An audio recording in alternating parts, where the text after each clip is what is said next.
समय के साथ ढलना, पल में गिरकर संभलना। खुद भूखी रहकर भी हमको खिलाती है मेरी भाभी, झूठ बोलकर भी भैया से पैसे दिलाती है। मेरी भाभी लाखों रिश्ते हैं इस दुनिया में, कभी माँ तो कभी माँ से बढ़कर भाभी मेरी शान है, हमारी प्यारी भाभी। सीमा और रीता दोनों एक ही कॉलेज और एक ही क्लास में पढ़ती है। दोनों पक्की सहेली है।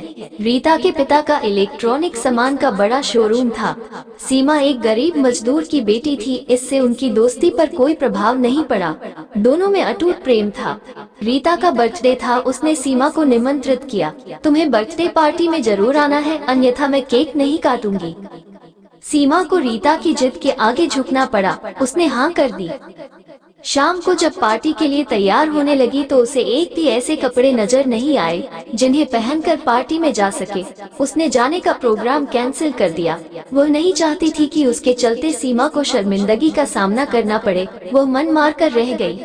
इधर जब सीमा का इंतजार करके रीता गाड़ी लेकर उसके घर पहुंची और बोली, तुम क्यों नहीं आई? तुम जानती हो ना, मैं तुम्हारे बिना जन्मदिन नहीं मना सकती। तभी सीमा की माँ बोली, बेटा ये तो जाने को तैयार हो रही थी, पर पार्टी लायक एक भी कपड़े इसके पास नहीं थे।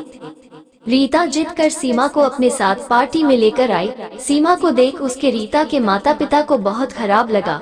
रीता की सहेलियां भी अजीब नजरों से सीमा को घूर रही थी। रीता को इन सब की कोई परवाह नहीं थी।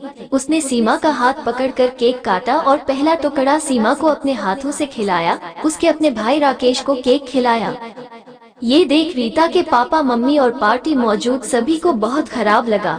सीमा भी सब महसूस कर रही थी, पर रीता के प्यार के चलते वो मजबूर थी।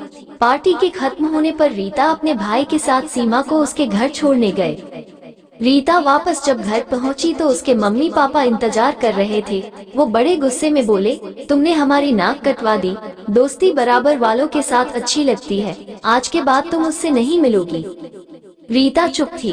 तभी उसका भाई राकेश बोला, सीमा अच्छी लड़की है, गरीब है तो क्या हुआ? पापा मुझे भी सीमा बहुत अच्छी लगती है।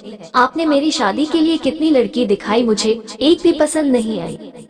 सीमा के मुकाबले न तो वे सुंदर थी और न ही उनके संस्कार। मैं सीमा से शादी करना चाहता हूँ, उसमें बस एक कमी है, वो गरीब है, परंतु उससे मुझे क्या लेना। सीमा हर तरह से इस घर की बहू बनने लायक और बनेगी भी, ये मेरा फैसला है, कहकर रीता के साथ अपने कमरे में चला गया। रीता भाई के फैसले से बहुत खुश थी। आखिर में रीता के माता पिता को राकेश की जिद के आगे घुटने टेकने पड़े। वो जानते थे कि राकेश और रीता दोनों जिद्दी है। अगले दिन रविवार था। रीता, राकेश, उसके माता पिता सभी सीमा के घर पहुँचे। सीमा घबरा गई। उसने सबको बड़े आदर के साथ बिठाया और चाय बनाने चली गई। सीमा के माता पिता उनके पास बैठ गए। वो सिर्फ रीता को जानते थे। उन्होंने रीता की तरफ देखा। रीता बोली, अंकल, ये मेरे मम्मी पापा और मेरा भाई राकेश है। पापा आपसे भैया के लिए सीमा का हाथ मांगने आए हैं। सीमा के पापा बोले, बेटी तुम दोनों सहेली हो ये तो ठीक है, परंतु मेरे जैसा मजदूर आदमी सपने में भी नहीं सोच सकता। हम आप लोग के बराबर नहीं है, रिश्ता बराबर का ही हो तो अच्छा होता है। ये सुन रीता के पापा उठे और सीमा के पापा को गले से लगाते हुए बोले, ये हमारी किस्मत है कि सीमा हमारे घर की बहू बनेगी।